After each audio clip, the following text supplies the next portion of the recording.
guys, welcome to another Gauntlet review. It's been a while since I've done a Gauntlet review, so for you folks that don't know what that is basically there's a group of us YouTubers that got together, and basically the premise is that we review knives primarily. We get them from the manufacturer, send them around throughout the reviewer, and then send the knife back to the manufacturer. That way there's no conflict of interest, you might say. In other words, I'm not getting a free knife out of the deal just by doing a review. So, and we've got a couple of manufacturers on board. It seems like most of the time I'm doing the LT Wright knives, and I couldn't be happier, to be honest with you, because I've never found an LT Wright knife I didn't like. Basically what it boils down to, folks, is what do you want to use the knife for? Are you looking for a knife to do, the quote, one tool option? Are you looking for it to process game? Are you going to be doing bushcrafting, carving type tasks, or a little bit of both? Whatever. What size blade do you want? I mean, he makes all sorts of different ones. Ow! That didn't feel good. What the heck was that? Anyway, this one is the Gary Wines Bushcrafter. It's in scandi. Most of his knives are in 01, so this is an 01 green, and BB it says, so I'm sure that means bead blasted. Here it is right here. Now supposedly this is either based on, I can't remember if they said a British design or European design. It's a little smaller blade than what I'm used to. The handle's still nice and beefy. I can tell right off the bat that this is going to be a nice handle for me. Okay, no problems with that at all.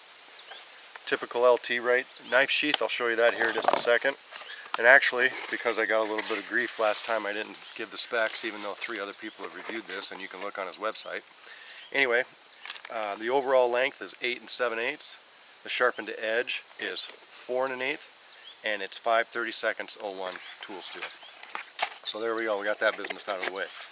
So I've done a lot of different tasks with these knives. I've done, your tri-stick, I've done feather sticking, I've done just a lot of stuff. Today what I want to do is make a shelter. I'm probably not going to make the entire shelter, because anybody who's ever gone out into the woods and made an entire shelter without pine knows it takes a while. I'm just going to get it started, and I'm going to use that popple tree or aspen tree to get going. Okay, one thing about natural shelters, there's no one perfect shelter.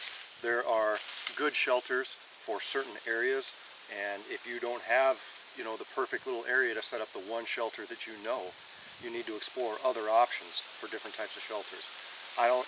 It's super nice out today. It's late August, almost September, so I don't need something that's going to be, crazy tight as far as insulation value, but we get a lot of heavy storms, so it would be good if it was rainproof at least.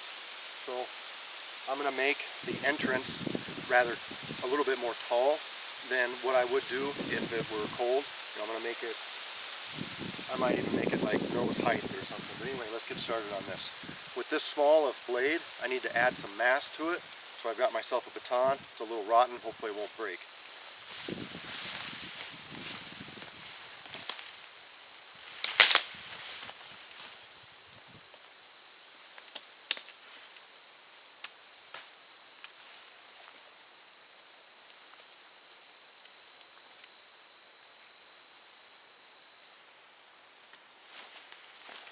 I was going to hit that sucker with the baton, but it's the tree itself was right in my way.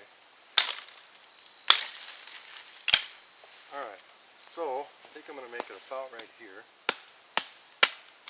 Yeah, pretty rotten baton. Yeah, time to go find a new one. That didn't last long.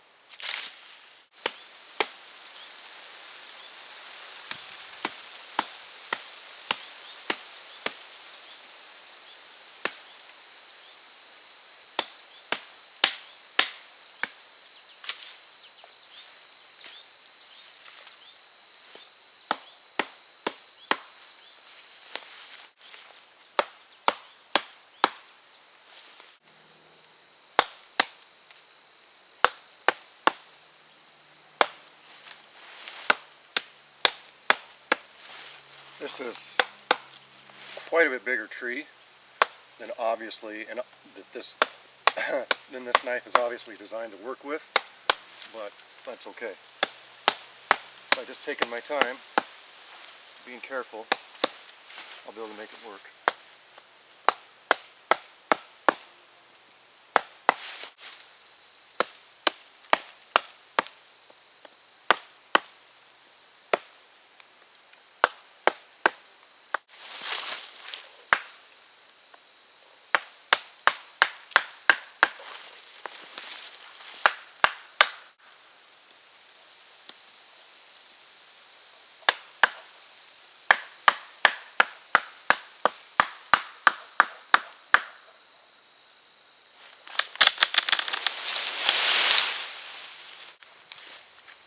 Okay, now this is the part I'm not sure about because I picked a pretty good sized log for this.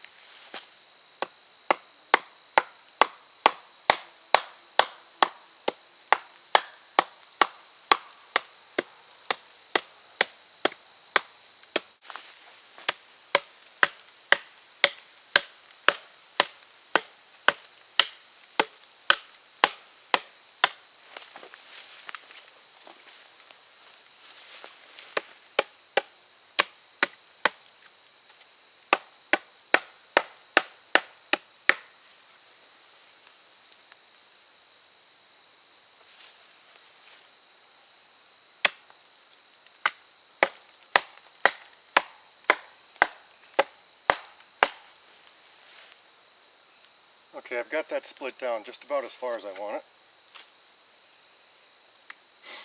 It's pretty close. So, now,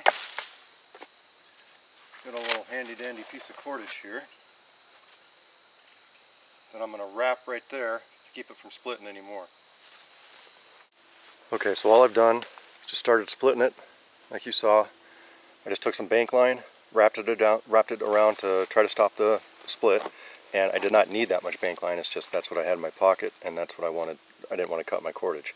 So anyway, what I'm going to do now is I'm going to try to widen this gap right here. I'm going to start driving the knife through there and trying to just gently whittle some of this material out right there. Just try to basically make a crotch in a tree if I didn't have a tree that was suitable to make a shelter like this. So as you can see, this is about chin height right here, and I'm hoping that my ridge pole will go down just a couple inches into this, what I'm making basically is a crotch to the tree. So I hope my ridge pole will go down there a little bit. That'll make a nice wide open front to my shelter. That way I don't have to crawl like the winter shelters, you know, you basically got to crawl into them. This will leave it up high enough to where I can sit comfortably and, you know, enjoy the fire.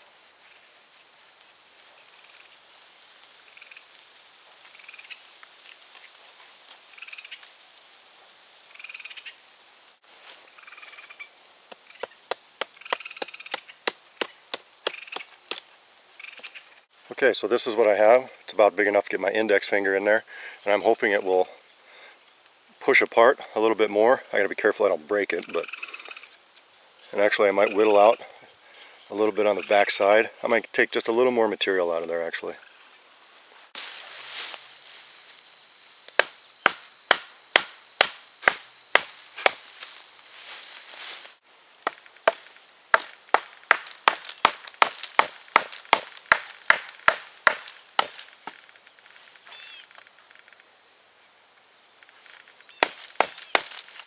Most of the time I've found with this popple is that you don't really need to do that.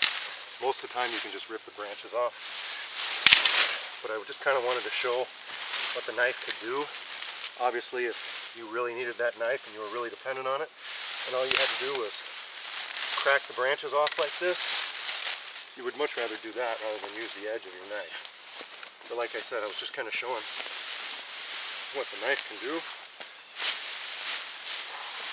And rather than hurt myself, with that one, I might use the knife.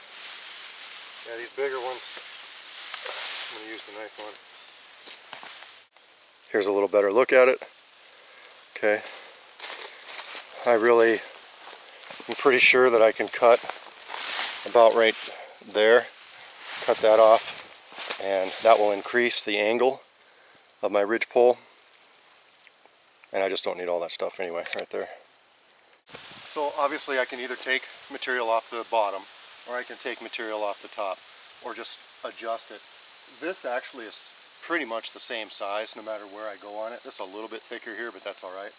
So if I just whittle this down a little bit, I don't have to baton the heck out of that huge base of that tree. So what I'm going to do is kind of make some marks.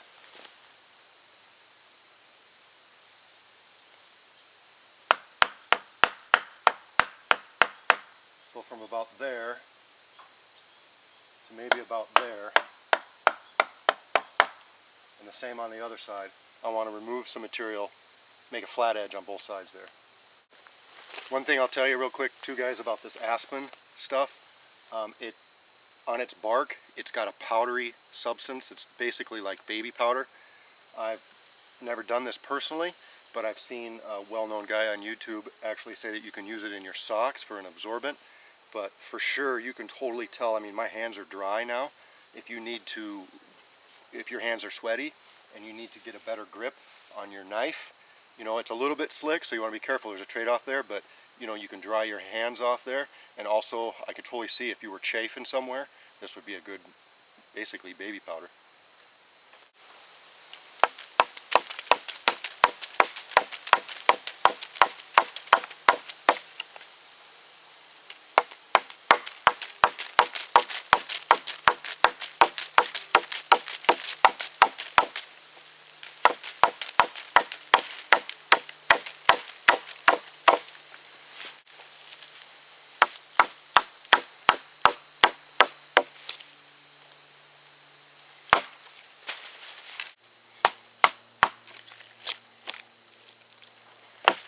Okay, let's try that.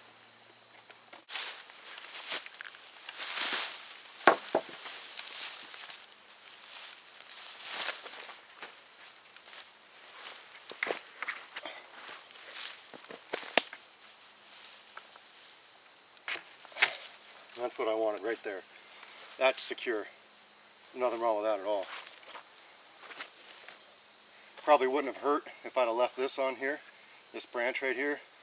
I haven't decided yet, but we'll see. We'll see if I can get some other stuff stacked on there.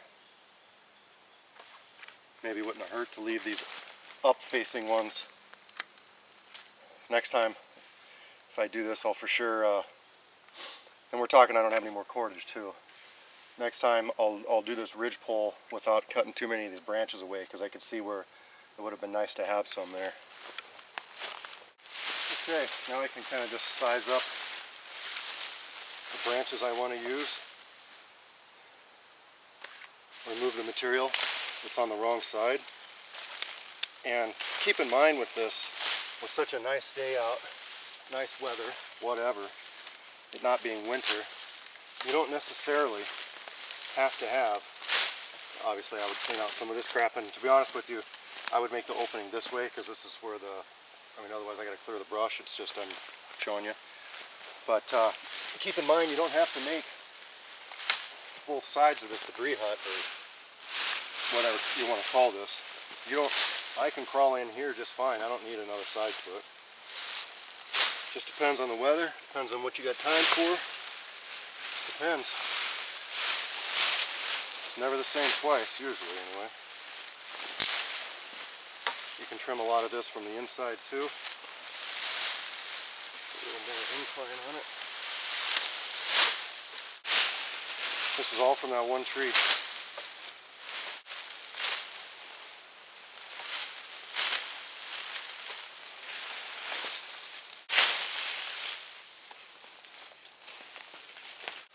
Alright, now, does it need a lot more work? Sure it does.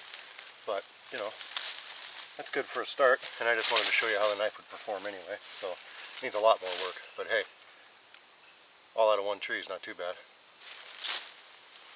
Okay, so what do I think about the knife? It's an LT Wright knife. I mean, you can't go wrong with one.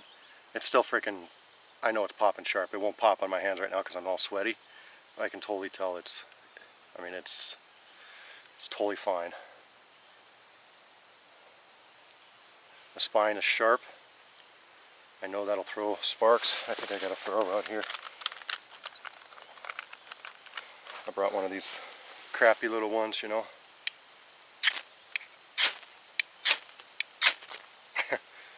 That's taking a lot of material off. So yeah, I mean, typical quality from LT Wright. For me, it's a little small for doing tasks like this. Now if I want to do, like, you know, smaller tasks, fine carving tasks, which is what this knife is designed for, this fits the bill perfectly. The handle's good, nice beefy handle. If it were mine, if I were to order one, I never got any hot spots or anything like that, but I've said it 100 times, I like bigger handles. I'd probably put some liners or something in it to beef it up a little bit more, but I mean, heck, I'll take this knife all day long. I love this knife. This is actually a really nice one.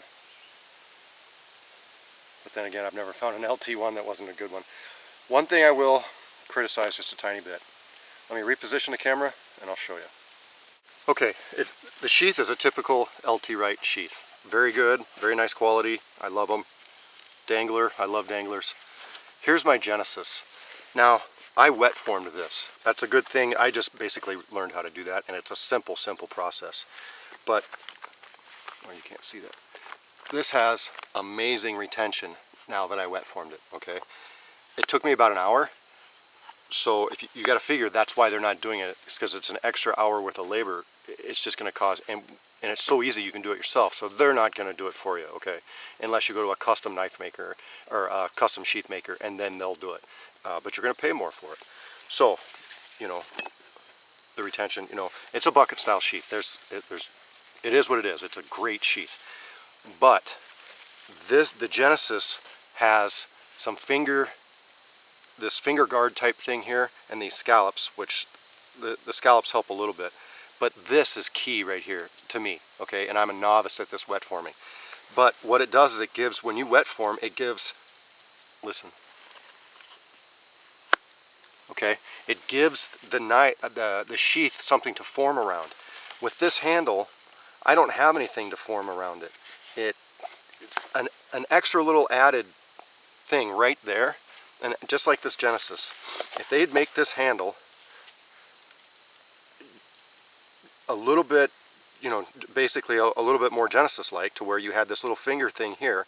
The scallops do help a little bit, I think, and I would like to see that on mine, I guess, but this is what I'm talking about right there, to where you can wet form your sheath and just get amazing retention. Just like that. Whereas I really don't think you're going to be able to get the same type of retention with this handle. That is my only criticism whatsoever. And it's personal preference and not a big one. Alright guys, well I hope you liked that review. LT Wright, Gary Wines Bushcrafter, 01 scandi grind. It's a heck of a knife, I love it. This could fit a niche for me. I don't have a smaller type blade like this. It's one thing about these Gauntlet reviews, it really sucks sending the knife on to the next guy. Anyway, I'm not sure who the next guy is going to be. I'll try to put the link in my video here. I'll see who's going to get it and put the links to everybody's channel and to who's getting it next. So anyway, take care guys.